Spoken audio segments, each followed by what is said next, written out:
Lieutenant Marcus Ray stepped into the airport, holding the handle of the coffin's trolley. The flag draped over the coffin barely moved as he guided it forward. This was not just a mission. It was a promise. This isn't just a story, it's a reality many heroes face. A decorated naval officer, a fallen soldier, and an airline that made a terrible mistake. What happens next will leave you speechless. Stay with me till the end, because this is a story that needs to be heard. Before we dive in, don't forget to like, subscribe, and turn on notifications, because stories like this deserve to be seen. Now, let's begin. David Carter had been more than a fellow soldier. He had been Marcus's closest friend, the man who had covered him in battle, who had laughed with him on quiet nights overseas, who had taken a bullet meant for someone else. And now Marcus was bringing him home. The airport was busy, but the usual chatter seemed quieter around him. People noticed. Some nodded respectfully. Others whispered. A few gave him sympathetic glances. As he approached the check-in counter, two men in navy blue vests stepped in front of him. One was tall, bald, with a heavy-set frame. The other was shorter, lean, with sharp eyes that held no warmth. "Hold up," the bald man said, raising a hand. "You can't take this flight." Marcus stopped. His heart thudded, but his voice stayed calm. "This is a military transport. Everything was cleared in advance. Check your system." The shorter man folded his arms. "There's been a change." Marcus narrowed his eyes. "A change." The two exchanged a look. Then the bald man spoke again. "The airline has policies about." He hesitated, shifting his stance. His eyes flickered to the coffin. "Special cargo." For a second, everything around Marcus seemed distant. "Special cargo," Marcus repeated, his voice even. The shorter man nodded, keeping his stance firm. Marcus glanced past them. Other officers had passed through with no issue. He had seen it himself. But here he was, standing in front of two men who had no intention of letting him through. He let out a slow breath. "My paperwork is in order. I have authorization from the airline and the military. I'm taking this flight." The shorter man didn't budge. "Not today." Marcus's hands curled into fists at his sides. "Then explain why." The bald man shifted again. "Orders from above. We don't make the rules." Marcus exhaled sharply. He had heard that line before. It was an excuse, a cover, a way to enforce something that couldn't be explained out loud. Behind him, passengers were watching now.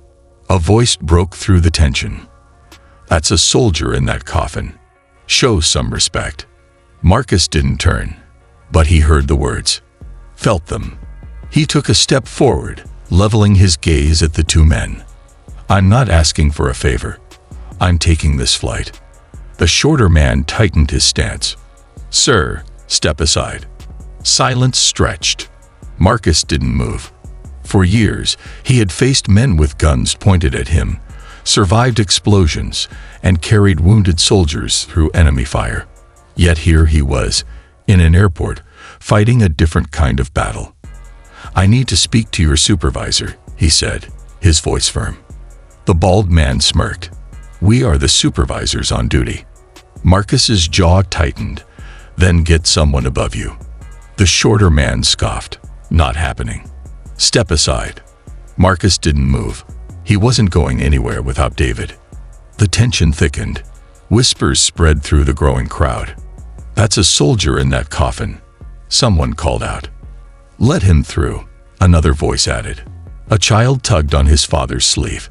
"Is he in trouble?" The father hesitated before shaking his head. "No, son. He's trying to do the right thing." More phones went up. People were recording now.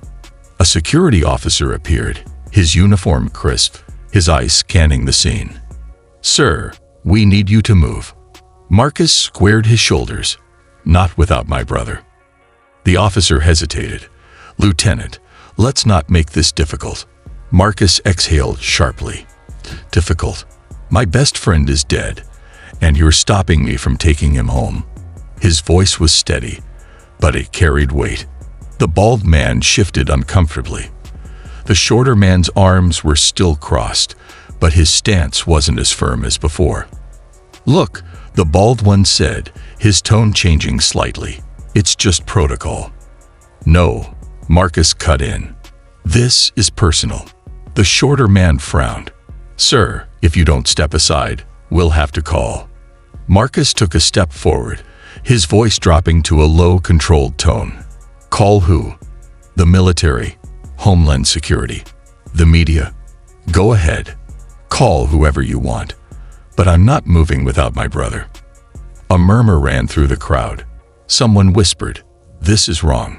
The security officer looked uneasy now. This was getting bigger than a simple check-in issue. Then, from the back of the crowd, a deep voice boomed.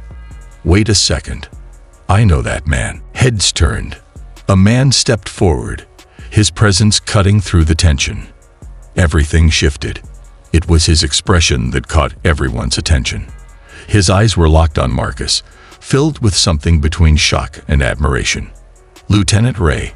His voice was clear, carrying over the murmurs of the crowd. "Marcus Ray." Marcus turned toward him, recognition flickering in his eyes. The airline staff who had blocked his way stiffened. The shorter one swallowed. The bald one's smirk had disappeared. You know him?" the shorter man asked, his voice losing its edge. The manager shot him a sharp glance. "Do you two even know who this is?" Silence. The staff hesitated, glancing at each other. Passengers leaned in, waiting. Some had their phones raised, still recording. The tension had shifted. The weight of whatever was happening had landed fully on the two airline employees who had refused Marcus his right to board. The manager turned back to Marcus, shaking his head. "I can't believe this. It's you." Marcus met his gaze, steady. "Yes."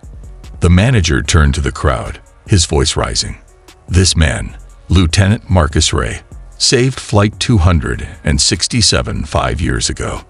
Marcus remained still, not confirming or denying anything. A woman near the front gasped. "Wait, is he the officer, Woe?" "Yes," the manager confirmed. He turned back to the two staff members, his expression darkening. 5 years ago, Flight 267 was mid-air when a passenger suffered a massive heart attack.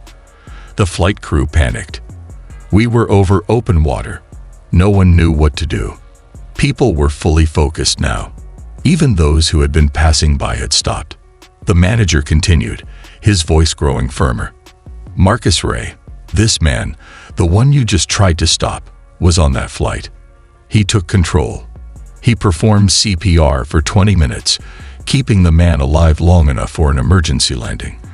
The doctor said if Marcus had waited even 1 minute longer, the passenger would have died." The bald staff member shifted on his feet. His face was pale. The manager turned back to Marcus, eyes filled with something deeper than respect. "I remember that day like it was yesterday." He exhaled sharply. "And this is how you're being treated." Neither of the two men who had stopped Marcus spoke. The crowd was no longer whispering. The mood had changed. People weren't just watching. They were angry. "You denied him entry," a woman in the back asked, her voice shaking with disbelief. A man in a business suit muttered, "This is ridiculous." A soldier in uniform, standing a few feet away, crossed his arms. "Unbelievable," he said under his breath. The shorter staff member finally spoke, his voice cracking slightly. "We were just following procedure." The manager's jaw tightened. "That's the excuse you're going with." The bald one tried to recover. We didn't know who he was."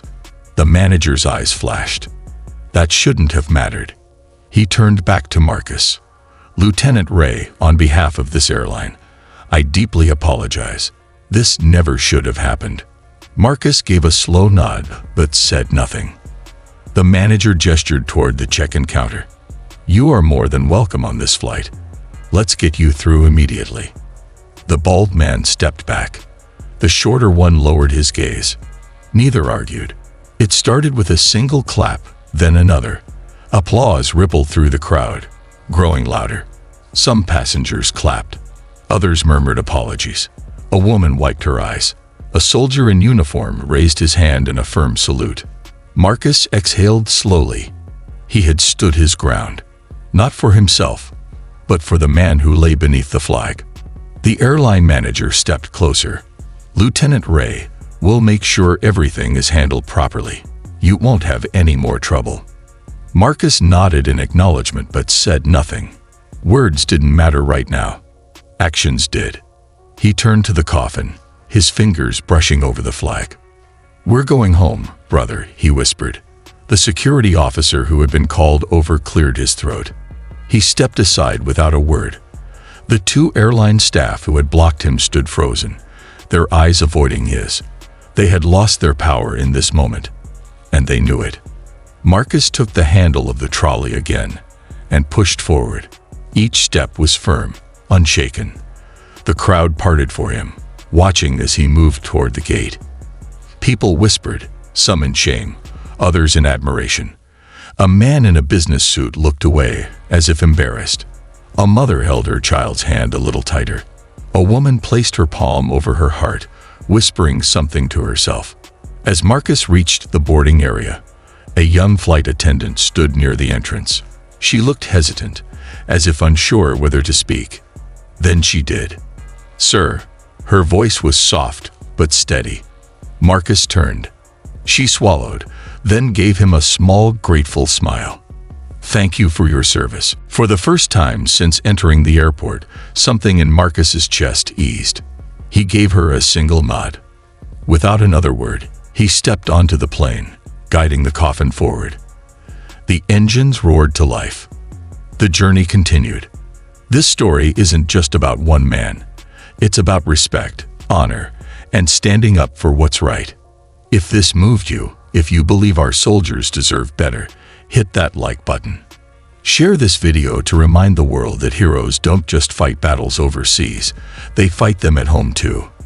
And if you want more stories that need to be told, subscribe and turn on notifications. Let's make sure voices like Marcus Ray's are never silenced. Thank you for watching.